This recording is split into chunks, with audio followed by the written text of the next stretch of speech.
Hey everyone, welcome back to the channel. Thanks for tuning in for another episode. I got a video suggestion the other day from a viewer that I thought would be a good one to address, and it has to do with the differences between a Neko rig and this guy right here, which is just your traditional shaky head. Now, both of these can be used in a lot of the same places, but there are some pretty good differences between the two.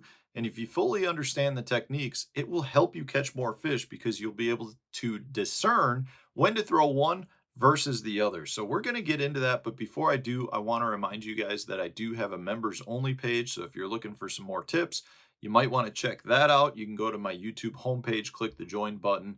Everything you need to know about the members only section can be found there. Also, if you want to support the channel and you need to purchase some tackle, please use my Tackle Warehouse affiliate link. I'll put the link in the video description so you guys can use that if you want to support the channel. All right, so let's talk about these two techniques. So the first one, just your shaky head. Shaky head is generally going to be some sort of jig head that's weighted at the head. In some instances, you can rig them weedless. In other instances, an exposed hook. So this just happens to be the Picasso Shakedown Tungsten. This is one of my preferred shaky heads. So this is really just a ball head. And in this case, they've got a little hitchhiker on the end.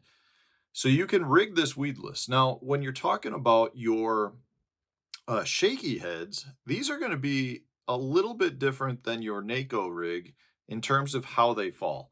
So the Neko rig, just so everyone knows, this is where you take pretty much the same worm. You can use, whatever worms you want for a shaky head or as well as a Neko. But in this case, I'm throwing the Berkeley Maxcent Magnum hit worm just to show you how it's the same worm, but they're two different techniques. So you take your hook in this case and you hook it roughly in the middle of the bait. And then you take a nail weight. You can see I've got a little nail weight screwed into the head. So when this falls, they both fall relatively similar, being head down. And then when they rest on the bottom, they're both going to pretty much stand up. So a lot of people out there see the two techniques and they go, this is the same, really similar technique. And they are very similar. But a couple of things that I want to point out. Now, first, your Neko rig, generally, your nail weights are very light, a 32nd of an ounce, maybe 3/64ths of an ounce. You're generally not using heavier nail weights. And the reason for that is if you go real heavy, you get a much faster fall. And in this case, you don't want a real fast fall. When a Neko rig falls, generally it falls at a little bit more of an angle and has some spiraling motion, some gliding motion in it, and that has to do with a lighter weight and the fact that the hook is actually pulling the worm from the center as it falls.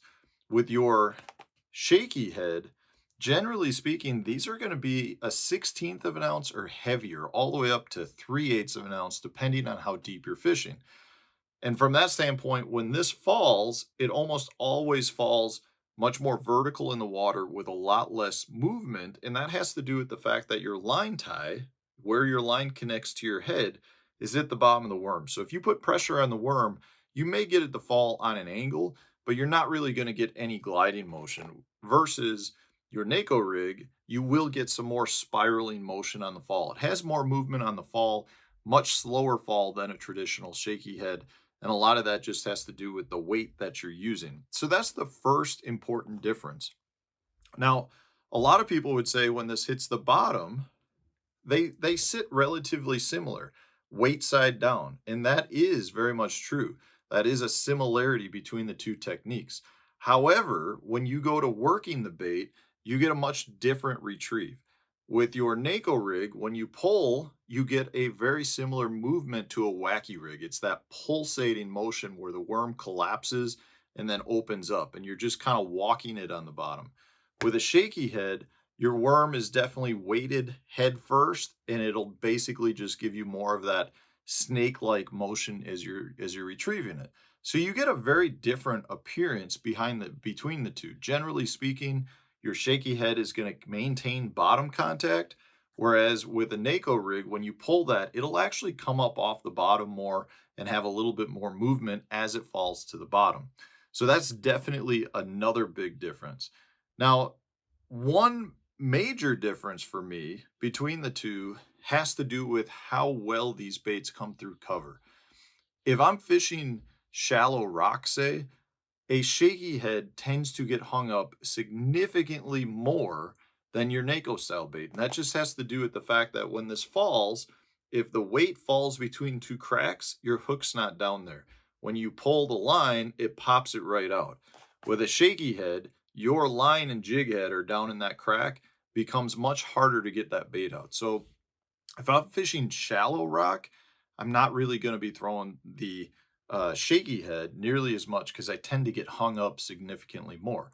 Now, having said that, if I'm fishing shallow wood, if I can get away with the Neko rig, I will, but I do find that sometimes I can be a little bit more snag resistance with the shaky head, but that's just, I shouldn't say shallow wood, deeper wood in that case. And it's because my line tie is coming through. But I feel like those generally are a little bit more weedless.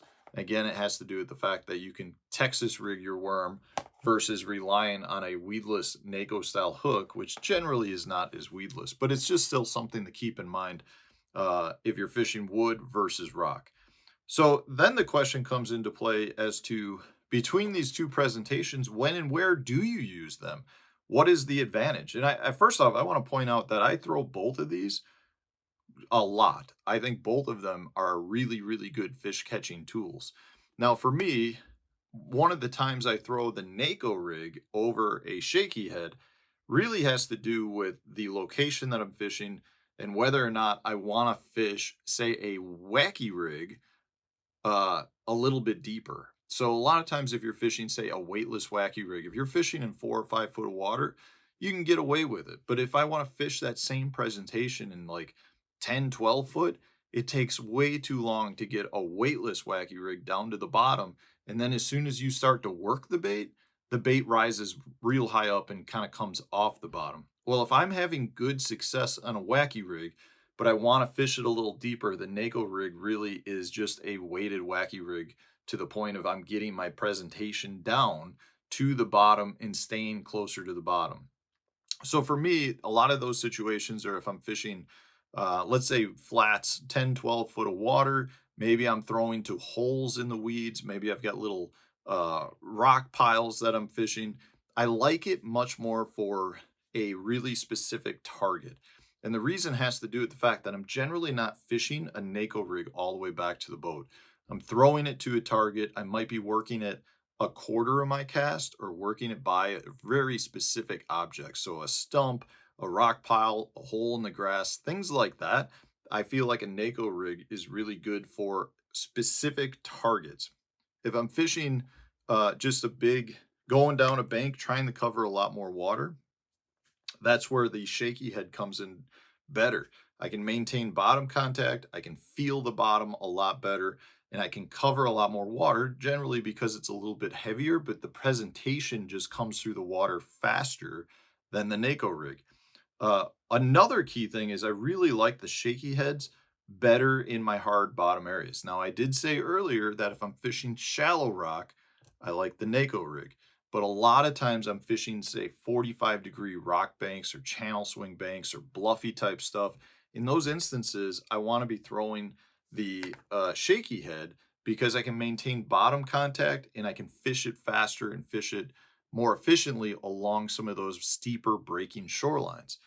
So for me, I really like it on that. Now, to counter that, if I'm fishing soft bottom areas, generally speaking, I like the Neko rig because it does not foul up as much. So maybe you've got some soft bottom areas or some sand or places where I've got a little bit of filament on the ground where if I threw a jig head, that would get balled up with some of that like black filament and just the stuff that's on the bottom because my jig head is coming through the bottom. You can get away with fishing almost the same presentation with a Neko rig, but it comes through clean because the weight is what's getting down on the bottom, but your hook is staying up off the bottom and it doesn't get fouled up. So a lot of times if I'm fishing some of those dark bottom areas or sandy type bottom areas that are much more flat, at that point, I'm 100% going with the Neko rig over the shaky head. So for me, the difference between the two really comes down to depth that I'm fishing, right? Like if I'm fishing deeper than 15 feet, Generally speaking, I'm going with the drop shot or the shaky head, unless I've got a very specific target that I want to throw this to, where I'm just really trying to let it get to the bottom. Maybe I'm getting some fish that are biting it on the fall. But if I know I'm throwing maybe to a stump that's in 20 feet, I'll let this get down there. But generally speaking, I'd much rather fish the shaky head when I'm fishing overall deeper. If I'm fishing steep, dropping, sloping shorelines with some hard bottom, I'm going to go with the shaky head. If I'm fishing shallower flats, much more isolated cover, softer bottom, places like that, I'm going with the Neko rig. And again, if I'm fishing shallow rock, I generally like to go with a really lighted Neko rig as well. But the two, even though they look very similar and you can use the exact same worm on them, you tend to get a much different fall, a different movement on the retrieve, and the presentation overall is actually pretty different. So hopefully this helped answer the viewer's question that I had. If it didn't, put your questions in the comments section. I'd love to hear from you as well. Maybe you've got a technique that you'd like me to cover. You put it in the comment section as well. If you enjoyed today's video, hit the like button, subscribe to the channel if you haven't done so already. Stay tuned. We'll have a new one coming out tomorrow for you.